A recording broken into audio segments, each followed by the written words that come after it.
Private equity funding sounds prestigious, doesn't it? For many business owners, the idea of partnering with a private equity firm feels like a fast track to success and even billionaire status. But here's the truth. Private equity is not the right choice for every business, and it often comes with strings attached that can seriously derail your original goals. As a lawyer for serial entrepreneurs and private and closely held companies, I've dealt with clients who spend an inordinate amount of time and energy trying to make themselves more appealing to private equity, not because they have a business-driven, practical, or financial reason for it, but because they've created a fantasy in their minds as to what private equity will do for them, or frankly, how being deemed worthy by a PE firm will elevate their social status irrespective of the actual implications on their business. They don't always necessarily want to hear what I have to say, despite my experience and expertise, if it's in contravention to the dream that they've concocted. So, in this video, I want to talk you through some of the legal and practical risks of taking private equity funding, why it's not always the holy grail that you've been led to assume, and how to decide whether it's actually the right fit for your business. Private equity refers to investment funds that buy ownership stakes in private companies. These firms typically seek to increase the value of a business and sell it later for a significant profit. That's it. That's the cold, dull definition of private equity. And when you strip it of the afternoon cocaine bumps and $80,000 watches and whatever other crap you've seen on TV, I hope it loses some of its idealized luster.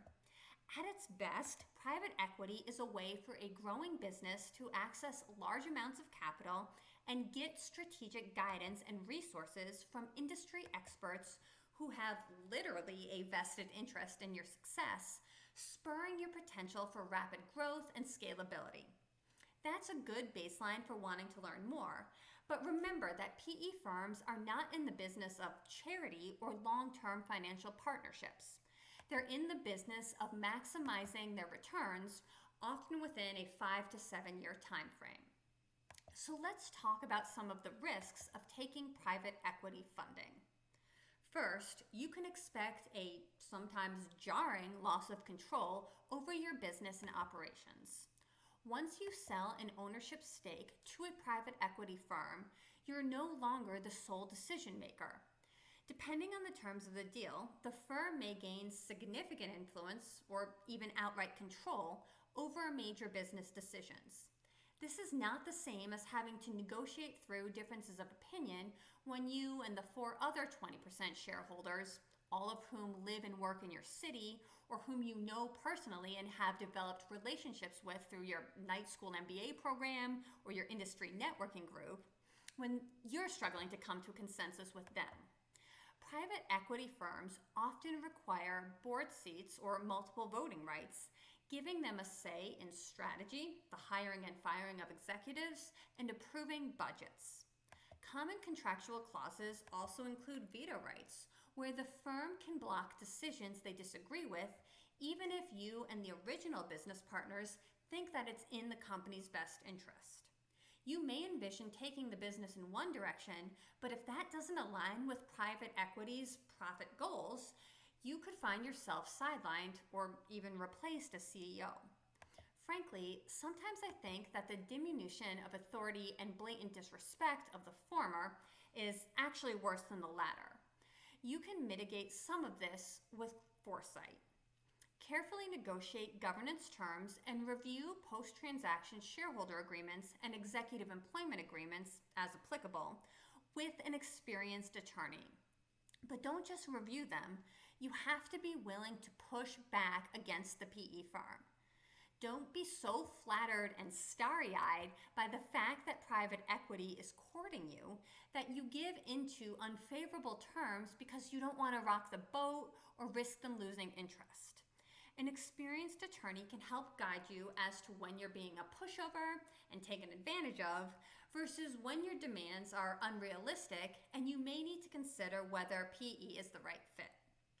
But if you do proceed, figuring out the ongoing scope of your authority in advance is essential if you want to protect any go-forward ability to make key decisions.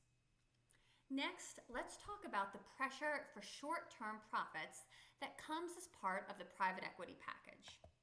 Private equity's business model means that the firm has a relatively short window, as I've mentioned, usually 5 to 7 years, to grow your business and exit with a significant return on their investment. This creates intense pressure to prioritize immediate profitability, the thing they care about, over long-term stability and other intangibles, which may be what you care about. Slashing research and development budgets or scaling back on customer service might get PE the numbers that their investors want to see, but it's at the expense of your reputation with your customers and your ability to introduce new products or services over the coming decades. Similarly, pushing for aggressive expansion strategies might overextend the business in a way that is untenable for you and your staff. And speaking of your staff, morale issues are almost inevitable when PE takes over, as expectations rise at the same time salaries and bonuses may be frozen or cut, and speculation about mass layoffs tends to circulate. Look, bluntly, you are entitled to not give a crap about any of this if your business is truly just a business, a way for you to make as much money as possible, as efficiently as possible. But sometimes owners who thought they felt that way wind up surprised because PE's profit-driven pressure is even more intense and it's no longer on the original owner's terms.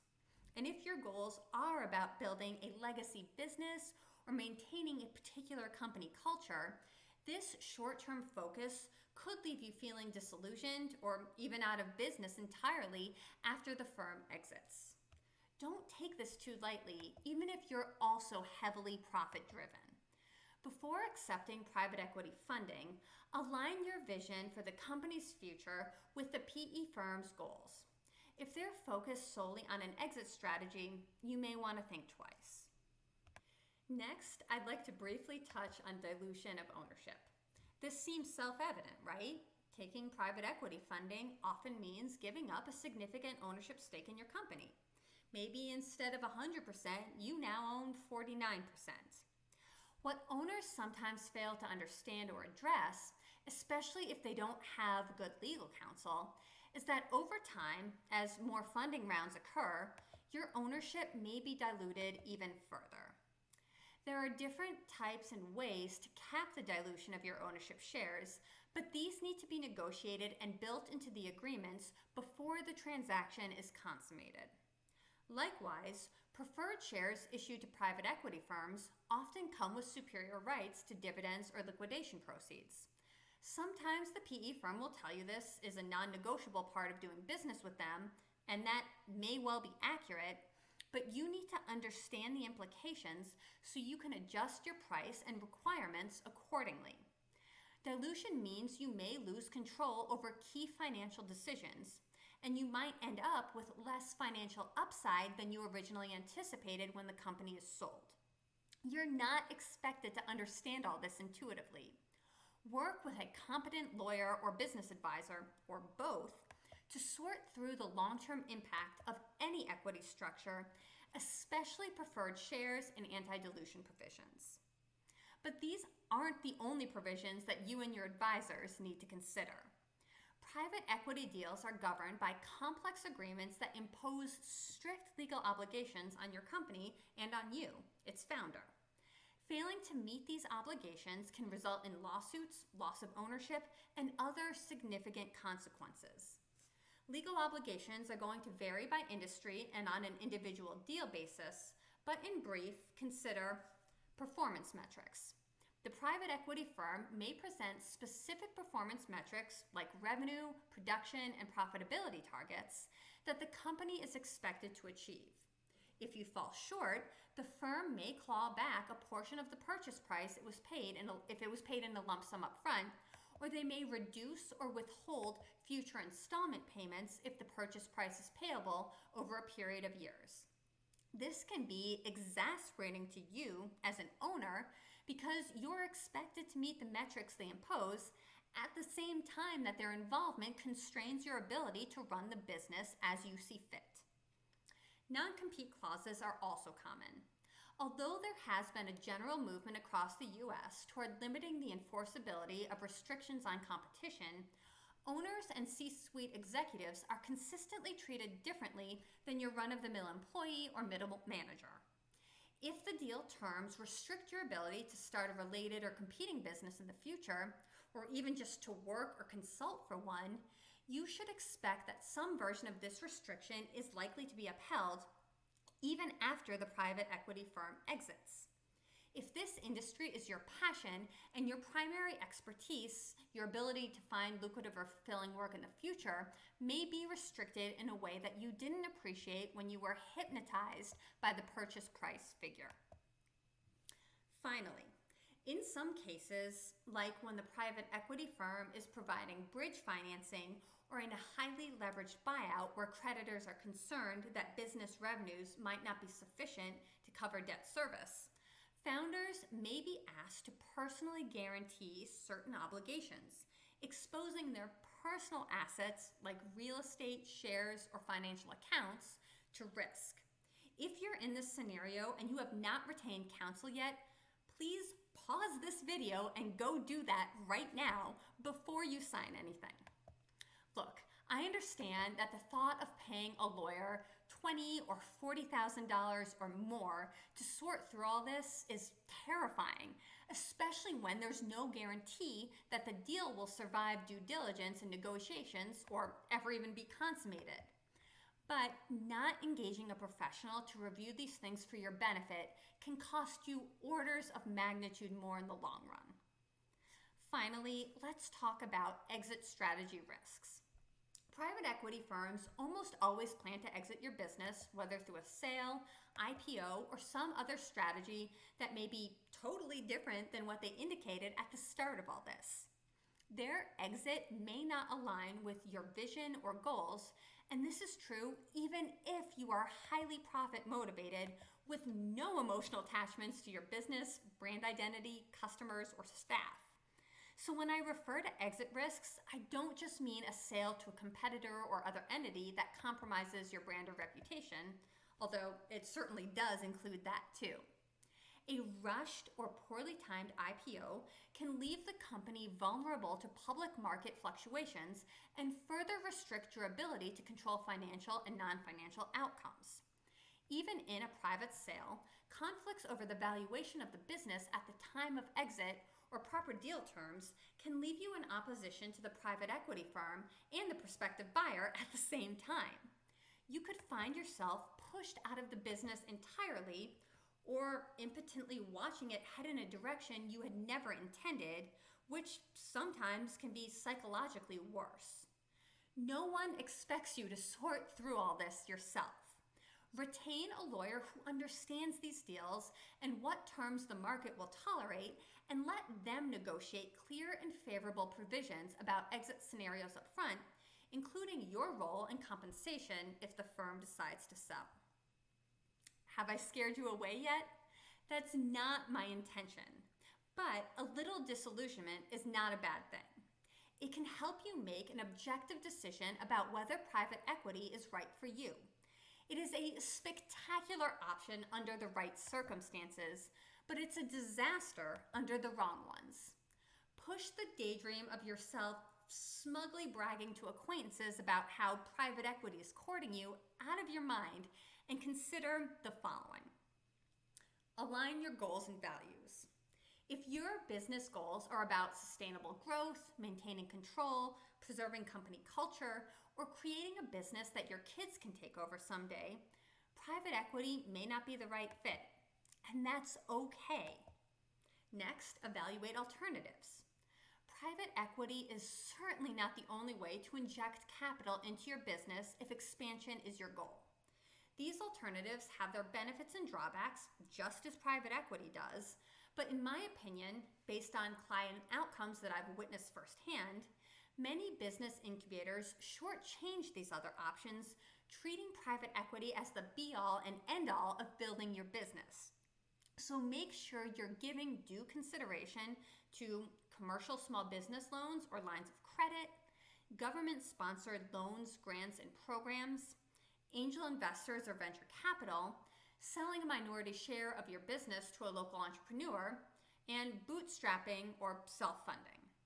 Of course, I could do a whole separate video on the challenges of each of those options as well. The point is, don't allow yourself to become so enamored with the idea of private equity that you forget to weigh all your options. Just as private equity firms will investigate your business, you should investigate them back. Look at their track record with similar companies and talk to founders who've worked with them before. There may be confidentiality and NDA agreements in place that you need to work around, so cold calling other business owners might not be your best bet. But if the PE firm refuses to share any references or cooperate with executing a limited waiver of another founder's NDA, that itself is a profoundly telling data point. Finally, a condition to many private equity deals is that you, the founder, stay on board for a specified period in an advisory capacity, just perhaps not as CEO or COO anymore.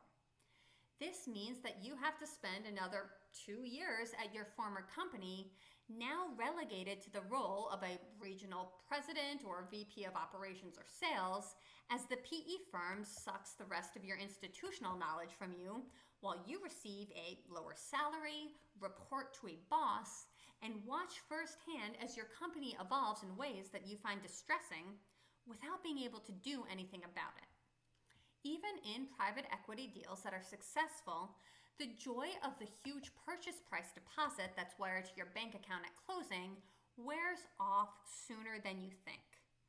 2 or 3 years or longer is a long time to be stuck at a place where you're profoundly unhappy, and your new employment agreement or transition services agreement likely contains a litany of non-competition and non-solicitation provisions, as well as other restrictive covenants that will limit your ability to work elsewhere or to start a new company even after the term of your contract ends. But these are deal terms just like anything else and can be negotiated.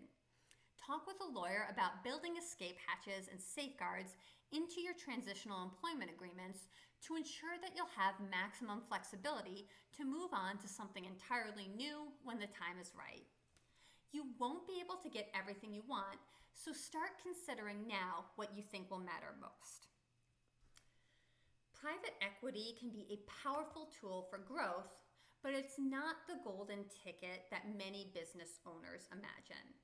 From loss of control to legal risks and misaligned goals, there's a lot to consider before signing on the dotted line.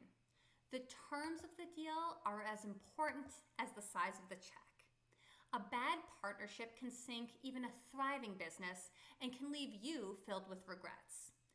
Please talk with a business advisor or a lawyer or both as soon as private equity starts courting you, and engage an experienced attorney to negotiate on your behalf no later than when a term sheet or letter of intent is presented to you. And don't forget to like, subscribe, and share this video with fellow entrepreneurs weighing their funding options.